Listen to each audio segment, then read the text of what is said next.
Hi കൂട്ടുകാരെ, പുതിയൊരു വീഡിയോയിലേക്ക് എല്ലാവർക്കും സ്വാഗതം. അങ്ങനെ വിനയ് പറയാണ്, എന്താ ചീരു, നീ ഇവിടെ പ്രസവിച്ച് കിടക്കല്ലേ, നീ ഈ 3 കുട്ടികളെയും വെച്ച് ഒറ്റയ്ക്ക് ഇവിടെ എങ്ങനെ ഈ കാര്യങ്ങളൊക്കെ ചെയ്യാനാണ്? എന്തൊരു കഷ്ടമാണ് ഇത്. ഇവിടെയുള്ളവർ ചിന്തിക്കണ്ടേ? എല്ലാവരും കൂടി ഇപ്പോൾ ഹോസ്പിറ്റലിലോട്ട് പോകേണ്ട ആവശ്യം എന്താ? എല്ലാവർക്കും അതിൻ്റെ ആവശ്യമൊന്നുമില്ലല്ലോ, ഒരാൾക്ക് പോയാൽ പോരെ എന്നൊക്കെ പറഞ്ഞ് സംസാരം തുടരുമ്പോൾ ചീരു പറയണം, ഒന്നുമില്ലാതെ അവർ പോവില്ല, എന്തായാലും അവർ പോയിരിക്കുന്നത് വെറുതെ ഒന്നും ആവില്ല എന്നൊക്കെ പറഞ്ഞിട്ട് അങ്ങ് ചീരി നിർത്തണം കേട്ടോ. ഓ, നിനക്ക് കുഴപ്പമില്ലെങ്കിൽ ഇപ്പോൾ എനിക്കെന്താ, ഞാൻ പറയാനുള്ളത് പറഞ്ഞല്ലേ പറ്റുള്ളൂ എന്നും പറഞ്ഞ് സംസാരം തുടരുകയാണ് കേട്ടോ. ഇതേ സമയം കുഞ്ഞുങ്ങൾ കരയാണ്. അർച്ചയും ഭദ്രയും അവർ തമ്മിൽ വഴക്കിട്ടിട്ടുണ്ടാവും. എന്നാൽ ഞാൻ അങ്ങോട്ടേക്ക് പോട്ടെ, നിങ്ങൾ അങ്ങോട്ടേക്ക് ചെല്ല്, ഞാൻ കുഞ്ഞിന് പാല് കൊടുക്കാണ്ട്. അത് കേട്ടോട് തന്നെ വിനയം പറയാൻ, ചിരു ഞാനൊരു കാര്യം പറയട്ടെ, എന്താണാവോ, അത് എൻ്റെ മോനെ കാണാൻ ആഗ്രഹിച്ച് തുള്ളിച്ചാടി വന്നൊരു വ്യക്തിയാണ് ഞാൻ. അതിനെന്താ വേണ്ടത്? അത് എൻ്റെ കുഞ്ഞിനെ എനിക്കൊന്നൊരു ഉമ്മ കൊടുക്കണമായിരുന്നു. ഓ ആയിക്കോട്ടെ എന്ന് താൻ മനസ്സോടെ പറയേണ്ട അവസ്ഥ എത്തുകയാണ് കേട്ടോ. അങ്ങനെ ചീരു പൂക്ക് തൻ്റെ കൈകളിൽ വെച്ച് വിനയൻ തൻ്റെ കുഞ്ഞിന് ഉമ്മ കൊടുക്കുമ്പോൾ ഉടൻ തന്നെ ചീരുവിൻ്റെ നെറ്റിയിലും അങ്ങ് ഉമ്മ കൊടുക്കണം കേട്ടോ. ഇതോടുകൂടി ചീരുവിനങ്ങ് ദേഷ്യം പിടിക്കണേ. നിങ്ങൾ എന്താ ഈ കാണിക്കുന്നത്?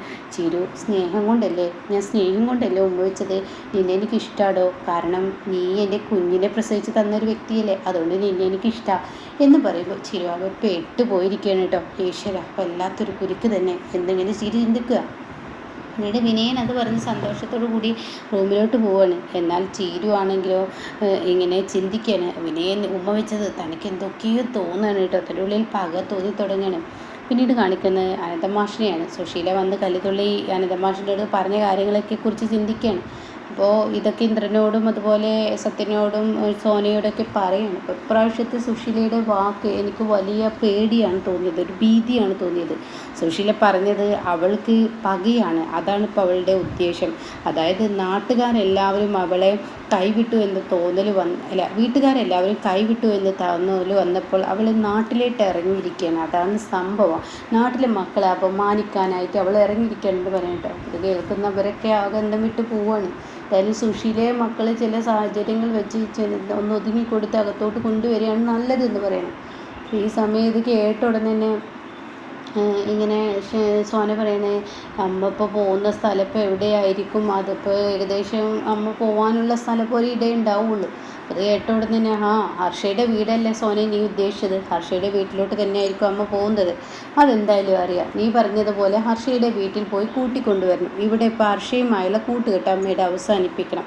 അത് തന്നെയാണ് മെയിനായിട്ടുള്ള ആവശ്യം. അത് അവസാനിച്ചാൽ മാത്രമാണ് അമ്മ എന്തായാലും ഈ ഒരു പരിപാടി നിർത്തത്തുള്ളൂ. എന്നാലേ അമ്മയാവുള്ളൂ. അപ്പോൾ അതുകൊണ്ട് നമുക്കൊരു പണിയെ ചെയ്യാൻ പറ്റത്തുള്ളൂ. ഹർഷയുമായുള്ള കൂട്ടുകെട്ട് അവസാനിപ്പിക്കണമെന്നുണ്ടെങ്കിൽ നമ്മൾ എന്ത് ചെയ്യാം, അമ്മയെ ചില അഡ്ജസ്റ്റ്മെൻറ്റുകൾ വെച്ച് നമുക്ക് അമ്മയെ ഇങ്ങോട്ടേക്ക് വീട്ടിലോട്ട് കൊണ്ടുവരാം. മാത്രമല്ല, ചെയ്യാൻ പാടില്ലാത്ത കാര്യമാണ് ഇവിടെ ഇപ്പോൾ ഒരാൾ ചെയ്തത്. ഹർഷയെ സഹായം തേടി അമ്മയെ പുറത്തിറക്കി, അത് തന്നെ വലിയൊരു തെറ്റായിപ്പോയി. അതാണ് ഏറ്റവും വലിയ തെറ്റ് എന്നൊക്കെ ഇതിനെക്കുറിച്ചും പറയണം. മാഷ് പറയണം, ഞാനിത് പഞ്ചരത്നത്തിലോട്ട് പോകുന്നത് മുന്നിൽ ഇങ്ങോട്ടേക്ക് വന്നു എന്നുള്ളൂ. എന്തായാലും നിങ്ങൾ എന്തെങ്കിലുമൊക്കെ ചെയ്യേ, സുശീലയുടെ കാര്യത്തിൽ വിട്ടുവീഴ്ച ആവണമെങ്കിൽ വിട്ടുവീഴ്ച ആയിട്ടെങ്കിലും ഇങ്ങോട്ടേക്ക് കൊണ്ടുപോവാം, അതായിരിക്കും നിങ്ങൾക്ക് നല്ലത് എന്നിങ്ങനെ പറയണം. ഈ സമയം പോകുന്ന സമയം ഉടൻ തന്നെ ഭാനുമ്മയെ ഒന്ന് ശ്രദ്ധിച്ചോ എന്ന് മഞ്ചാടി പറയുന്നുണ്ട് കേട്ടോ. പിന്നീട് അതങ്ങ് തീർന്നു. പിന്നീട് കാണിക്കുന്നത് സുശീല ചെന്ന് സച്ചി സാറിൻ്റെ വീട്ടിലാണ് കയറിയിരിക്കുന്നത്. സച്ചിയുടെ വീട്ടിൽ ആർത്തി പിടിച്ച് ഭക്ഷണം കഴിക്കുകയാണ്. തൻ്റെ മക്കളെ തന്നോട് കാണിച്ച കഥയെക്കുറിച്ചൊക്കെ പറയാണ്. ഈ സമയം ഇത് കേട്ട ഉടനെ തന്നെ സച്ചിയുടെ ഭാര്യ, എന്നാലും ഇന്ദ്രനും ഇവരൊന്നും ഇങ്ങനെയല്ലല്ലോ, നമ്മൾ ഒരിക്കലും പ്രതീക്ഷിക്കാത്തൊരു സംഭവമാണല്ലോ ഇവിടെ ഉണ്ടായിരിക്കുന്നത്. സുശീല പറയണ, അതെ, എൻ്റെ മക്കളെ എന്നെ ഇങ്ങനെ ഈ തരത്തിലാണ് കാട്ടി വെച്ചിരിക്കുന്നത് എന്നിങ്ങനെ പറയാണ്. അപ്പോൾ ഈ സമയം ഇത് കേട്ട ഉടനെ തന്നെ സച്ചി ഇങ്ങനെ അന്തം വിട്ട് നോക്കി നിൽക്കുകയാണ്. ആ മക്കളെ ഞാൻ ഇങ്ങനെ പൊന്നുപോലെ വളർത്തിയ മക്കളാണ് എന്നോട് ഇങ്ങനെയൊക്കെ കാണിക്കുന്നത്. എത്ര കഷ്ടപ്പെട്ട് എത്ര വേദനയുള്ള യാതനകൾ അനുഭവിച്ചാണ് ഞാൻ എൻ്റെ മക്കളെ വളർത്തിയത്. എന്നിട്ടിപ്പോൾ എൻ്റെ മക്കളെ എന്നോട് കാണിക്കുന്നത് കണ്ടില്ലേ എന്നൊക്കെ പറഞ്ഞ് സുശീല അവരുടെ മുന്നിൽ നല്ല തകൃതിയായി ഒരു 1.5 ഓസ്കാർ അഭിനയം തന്നെ അഭിനയിച്ചു കൊണ്ടിരിക്കുകയാണ്. എന്നിട്ട് ഇവരുടെ കിളിയാകെ പോയിരിക്കുകയാണ്. പിന്നീട് സുശീല ഭക്ഷണം കഴിച്ച് കൈ കഴുകട്ടെ എന്ന് പറയുമ്പോൾ ഉടൻ തന്നെ എന്ത് പറയണം, അച്ഛാ അവരോട് നിർത്താൻ പറ്റത്തില്ല, അവർ പെട്ടെന്ന് ഇവിടെ നിന്ന് ഇറക്കി വിടണം, അതിനുള്ള ഏർപ്പാടുകൾ ചെയ്യുമെന്ന് പറയണം. അങ്ങനെ അവരെ ഇറക്കി വിടാനുള്ള ആ ഒരു ഏർപ്പാടുകൾ ചെയ്യുന്ന സമയത്താണ് സുശീല കയറി വരുന്നത്. സുശീല പറയണേ, സച്ചി സാറേ, എൻ്റെ മക്കൾ എന്തായാലും ഞാൻ ഈ വീട്ടിലോട്ട് തിരികെ പോവില്ല, എൻ്റെ മക്കളെ തിരിച്ച് വിളിച്ചല്ലാതെ ഞാൻ പോവില്ല, എനിക്കൊരു അഭയമില്ല. അപ്പോൾ അതുകൊണ്ട് എനിക്ക് ഭക്ഷണം വയറ് നിറയെ കഴിച്ചിട്ട് ഒരുപാട് ദിവസമായി. ഇന്നിപ്പോൾ അത് കഴിച്ചപ്പോൾ എനിക്ക് വലിയ ക്ഷീണം. അപ്പോൾ ഞാൻ കമ്പനിയിലോട്ട് പോകാൻ നിൽക്കുക. ആയിക്കോട്ടെ, സച്ചി സാർ കമ്പനിയിലോട്ട് പോയിക്കോ. സച്ചി സാർ പോയി വരുന്നത് വരെയൊക്കെ എനിക്കൊന്ന് ഉറങ്ങണം, അതിന് റെസ്റ്റ് വേണം, അതിന് പറ്റിയ ഒരിടം നോക്കി നടക്കുകയായിരുന്നു ഞാൻ. അപ്പോൾ എന്തായാലും ഞാനൊന്ന് ഉറങ്ങട്ടെ സാവിത്രി, എവിടെയാണ് റൂം, എനിക്കൊരു സൗകര്യം ചെയ്ത് തരും എന്ത് മോളെ എന്നൊക്കെ ചോദിക്കുമ്പോൾ എന്ത് പറയണത്, ആ റൂം ഇതാ ഇവിടെ ഉണ്ടെന്ന് പറഞ്ഞിട്ട് ഈ റൂം കാണിച്ചു കൊടുക്കണം കേട്ടോ. ഇതാ സോഫ ഉണ്ടെന്ന് പറഞ്ഞാൽ അതിൽ തൽക്കാലം ഉറങ്ങിക്കോളെന്ന് പറയണം. ഇതേ സമയം സുശീല അവിടെ കരകയറിയിരിക്കുകയാണ്. ഇതേ സമയം ഇപ്പുറത്ത് ചിരുവിനെയാണ് കാണിക്കുന്നത്. ചിരു ഇങ്ങനെ തൻ്റെ കുഞ്ഞിൻ്റെ തിരക്കി പതിയെ പുറത്തിറങ്ങുകയാണ്. അപ്പോൾ രണ്ട് മക്കളും കാണാം കുഞ്ഞിനെ ഉറക്കി കെടുത്തിരിക്കുന്നു. ഇയാളെൻ്റെ കുഞ്ഞുങ്ങളെ എന്തേ കാണിച്ചതെന്നൊക്കെ പറഞ്ഞിട്ടാണ് വരുന്നത്. അപ്പോൾ ആ സമയം വിനയം കാണാൻ റൂമിൽ മക്കളെ ഉറക്കി കെടുത്തിയിരിക്കുന്നത്. ഇത് കാണുന്ന ചിരുവിന് സമാധാനമാണ്. എന്നാൽ ഇയാളെവിടെ പോയി, ഇയാളെ കാണുന്നില്ല, ഈശ്വര പേടിയാവുന്നതെന്ന് പറഞ്ഞിട്ട് താൻ പതിയെ ഓരോ റൂമിലോട്ട് പതിയെ ഇങ്ങനെ പോകുമ്പോൾ താൻ കാണുന്ന കാഴ്ച വിനയൻ അടുക്കളയിലോട്ട് കയറിയിരിക്കുന്നു കേട്ടോ.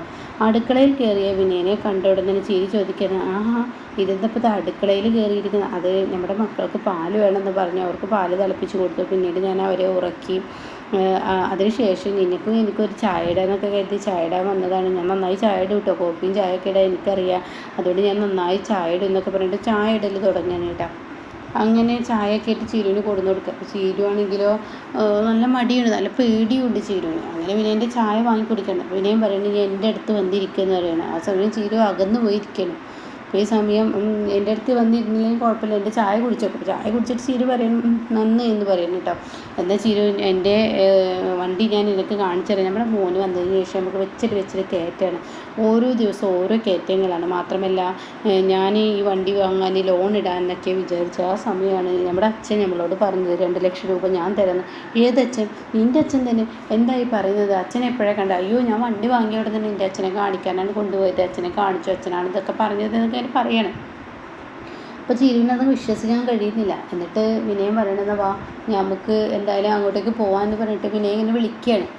നമുക്ക് വണ്ടി കാണാൻ പോവാം. അയ്യോ, അമ്പിളി ചേച്ചി എന്നെ വഴക്ക് പറയും, വീടിന് വെളിയിൽ ഇറങ്ങിയാൽ എന്ന് പറഞ്ഞിട്ട് ഇങ്ങനെ അല്ല അത് വേണ്ട, നീ ഡോറിൽ നിന്ന് ഇങ്ങനെ നോക്കിയാൽ മതി എന്ന് പറഞ്ഞു. അങ്ങനെ വാ എന്ന് പറഞ്ഞ് നിർബന്ധിക്കുമ്പോൾ ചീരു വണ്ടി ഇങ്ങനെ കാണാൻ ഒരുങ്ങുന്ന സമയത്ത് കുഞ്ഞങ്ങ് ഉണരുകയാണ് കേട്ടോ. കുഞ്ഞിൻ്റെ കരച്ചിൽ കേട്ട ചീരു പറയണേ, അയ്യോ എൻ്റെ മക്കളാണെന്നോ, ഞാൻ പോട്ടെ എന്ന് പറഞ്ഞിട്ട് ചീരു ഓടുകയാണ്. ഇതേസമയം വിനയനാണെങ്കിലോ ചീരു കുടിച്ച ആ ചായയുടെ ബാക്കി വിനയനെടുത്ത് കുടിക്കുകയാണ് കേട്ടോ. പിന്നീടാണെങ്കിലോ ഇങ്ങനെ താനിങ്ങനെ മുറ്റത്തോട്ട് ഇറങ്ങി വരുമ്പോഴാണ് അവിടെ അമ്പിളി രഘു വരുന്നത്. ഇവരെ കാണുന്ന വിനയൻ ഓടിച്ചെല്ലാണ്. ആ അമ്പിളി ചേച്ചി രഘുവേട്ടന് വന്നു എന്നൊക്കെ ചോദിക്കുകയാണ്. ഞങ്ങൾ എത്തിയെന്നൊക്കെ ഇങ്ങനെ പറയണേ. ആ സമയം അമ്പിളി ചേച്ചി രഘുവേട്ടന് വന്നത് നന്നായുള്ളൂ. ചീരു അപ്പോൾ ഇനി എപ്പോഴാണ് വിനയം എത്തിയത്, ഇനി വണ്ടി എന്നൊക്കെ ഇങ്ങനെ പറയുമ്പോൾ ഉടൻ തന്നെ അമ്പിളി ഇതിങ്ങനെ ചിന്തിക്കുന്നുണ്ട്, അതായത് ചീരു കാണിച്ചു കൊടുത്ത രംഗത്തെക്കുറിച്ച്. അപ്പോൾ രഘു ചോദിക്കുകയാണ്, എവിടുന്നാണ് ഈ വണ്ടി? വേണ്ട അവർ സംസാരിക്കണ്ട, കട്ട് കൊടുക്കുന്നതാണെന്ന് ചോദിക്കാൻ വരികയാണെങ്കിൽ ചോദിക്കണം. ഇത് പലവരും ചോദിച്ചു മടുത്തു. അതുകൊണ്ട് കട്ടൊന്നുമല്ല, എൻ്റെ സ്വന്തമായ വണ്ടിയാണ്, ഞാൻ വണ്ടി വാങ്ങിയതാണ്, അപ്പോൾ അത് കാണിക്കാനും കൂടി. അപ്പോൾ അമ്മയും അമ്മാവനൊക്കെ അകത്തുണ്ടോ? ഇല്ല, ഞാനായിരുന്നു ഇത്ര നേരം ഉണ്ടായിരുന്നു, ഞങ്ങളിപ്പോൾ 10 മിനിറ്റ് ആയിട്ടുള്ളൂ പോയിട്ട്. അപ്പോൾ ഇനിയും പറയണത്, എന്തിനു നുണ പറയുന്നത്, ഞാൻ വന്നിട്ട് തന്നെ 2 മണിക്കൂറായി, നിങ്ങൾ എന്തിനാ ചിരുവിനെ തനിയാക്കി പോയതെന്നൊക്കെ പറഞ്ഞിട്ട് സംസാരം തുടരുകയാണ് കേട്ടോ. അപ്പോൾ ഇങ്ങനെയൊക്കെയുള്ളൊരു എപ്പിസോഡാണ് ഇപ്പോൾ വന്നിരിക്കുന്നത് ലാസ്റ്റ്.